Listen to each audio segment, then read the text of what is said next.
Bonjour à tous, aujourd'hui je vais vous parler de la clinique de Dr H de Mary Higgins Clark. Alors l'héroïne Kathleen Mayo est une jeune et brillante adjointe au procureur du New Jersey. Suite à un accident de voiture mineur dans l'histoire, elle se retrouve face à sa plus grande peur, les hôpitaux, qui ont causé la mort de son mari et de son frère. Alors elle est conduite à la clinique Westlake et elle croit apercevoir en plein milieu de la nuit une silhouette familière, un homme, transportant un corps inanimé d'une femme enceinte dans une voiture. Alors quand le lendemain la femme aperçue par notre héroïne est retrouvée morte, président d'un suicide, Cathy se pose des questions et elle décide de mener sa propre enquête pour savoir la vérité. Tout au long de l'histoire, elle va se retrouver face à divers personnages, notamment le docteur H, le docteur Haley qui est un célèbre gynécologue qui apparemment semble capable de miracles en matière de maternité. Mais derrière cette foi et distant du docteur, Cathy se demande si il ne cacherait pas quelque chose.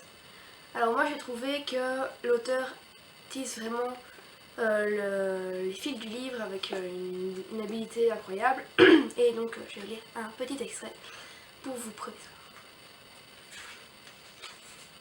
Si elle n'avait pas eu l'esprit absorbé par le procès qu'elle venait de gagner, Cathy n'aurait peut-être pas pris son virage aussi vite. Mais elle était encore sous le coup de l'intense satisfaction que lui avait procuré la sentence de culpabilité. Elle avait obtenu de justesse. Roy O'Connor était l'un des avocats les plus brillants du New Jersey.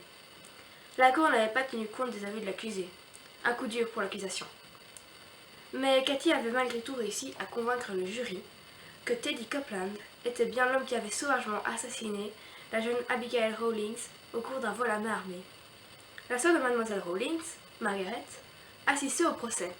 Elle s'était avancée vers Cathy après le verdict. « Vous avez été formidable, madame de Mayo, avait-elle dit.